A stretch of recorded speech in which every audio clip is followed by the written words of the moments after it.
Don't shoot.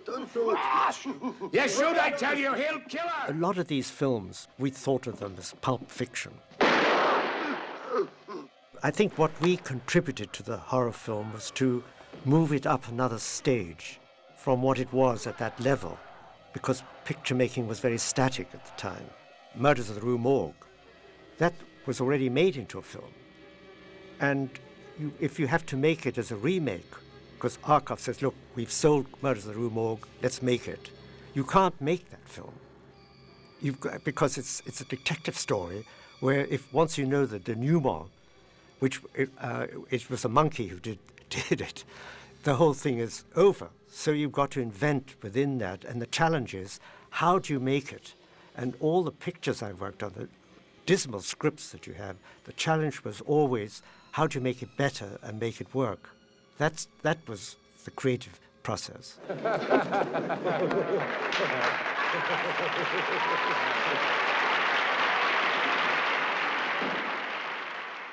Chris Wicking had done all the scripts, so we were set together to write Murders of the Rue Morgue. And as I mentioned, the problem is, how do you do that story? Because it was a great short story when it was written, but today it's meaningless. So the idea was to make a play within a play. The play of the Murders of Rue Morgue is going on when another drama is taking place on the outside.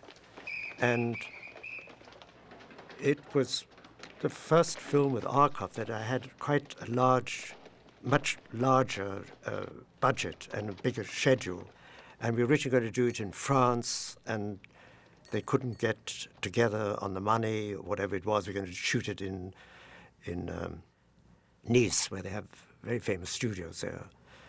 And then it was finally brought to Spain, and we chose the town of Toledo, which is an extraordinary old town. It's completely untouched by anything modern, and we used that, and it looked very much like Paris, and it had a wonderful theatre there.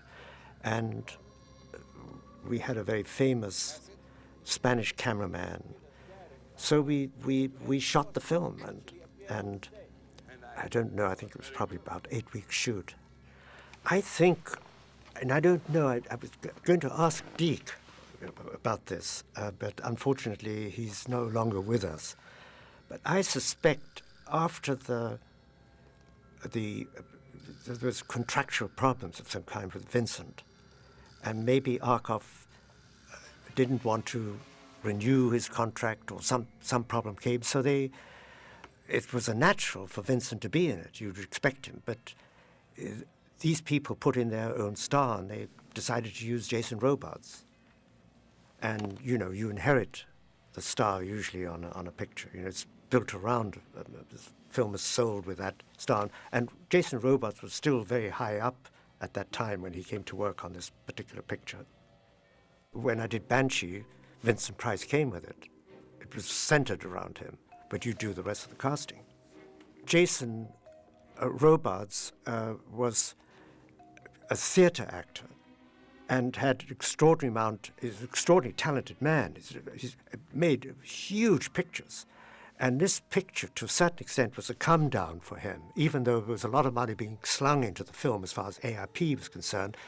For him to do this type of film, he must have had felt some sort of measure about where his career is going.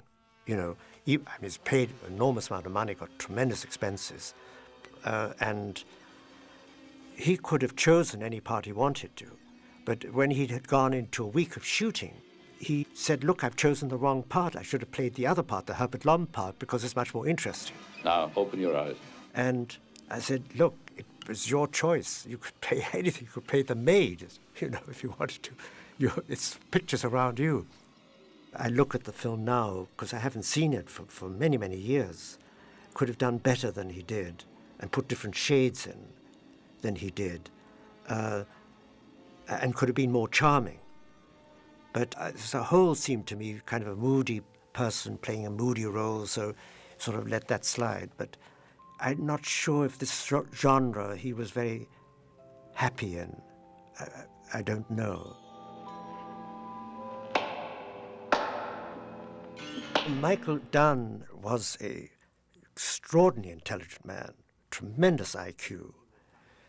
He was very dark, and something was troubling him enormously. I don't know, it may be in his background or something. But he had such intelligence, you could talk to him about any subject. You know, he died not that long afterwards. I don't know what happened to him.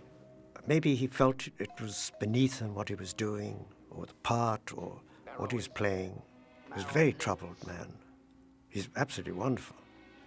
Christine Kaufman was married to Tony Curtis, and she did some American pictures with him, some big pictures.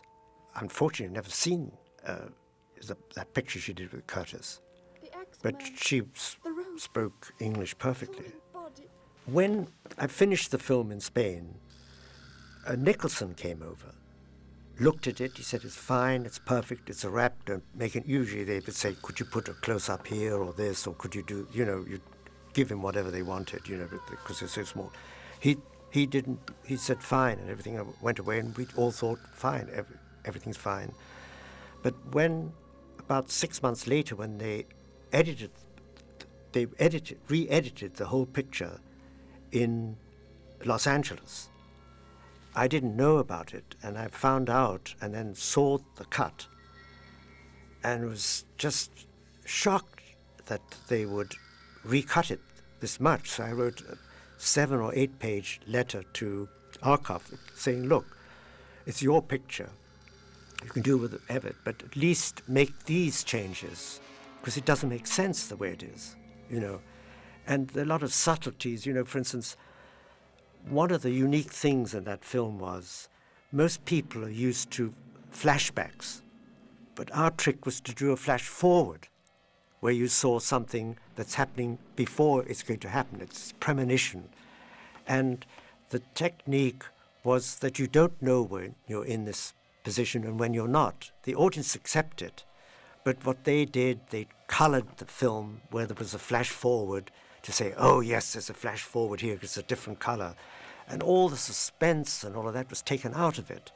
And these are the sort of things I said, just don't bother to color that. It'll help it. Or put back the ending because it doesn't make sense, the ending, that thing. But they didn't. The film was cut, it's scored. Once you've scored it, it's very, very difficult to make any editing changes because you have to remix it, and that's thousands of dollars again, and nobody's going to do that on their kind of budget. So, and I think they didn't like the film. That was the impression I got. And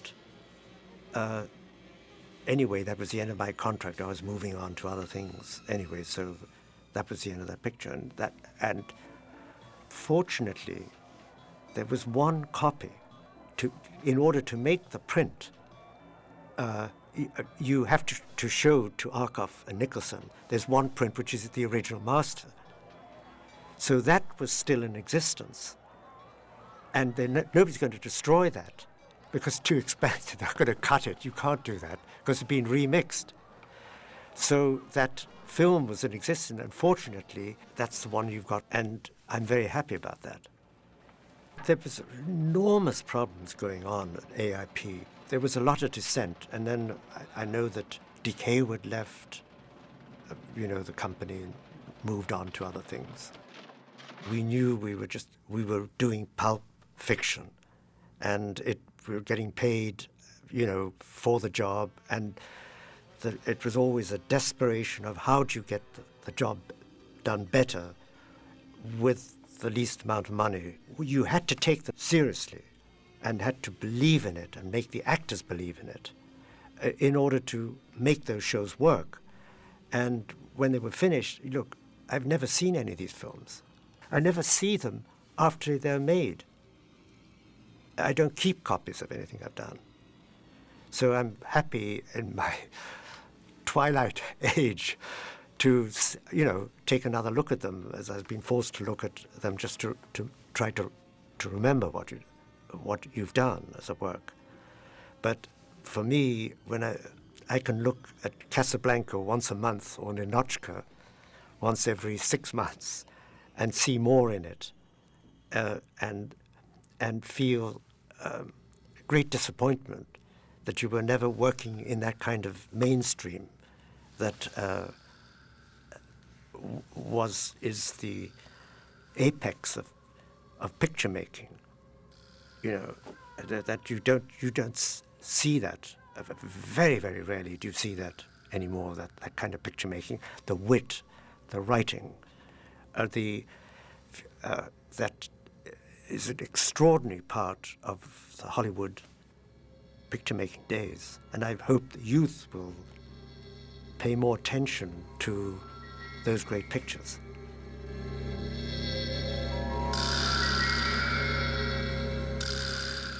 I had a wonderful time making them, I must say. And everybody on the set had a fabulous time. Looking at today, you can see the shortcomings you made as a filmmaker of that time and the mistakes you made. And you know how it could be corrected. You know, which I imagine every filmmaker would have, whatever picture was, including Casablanca.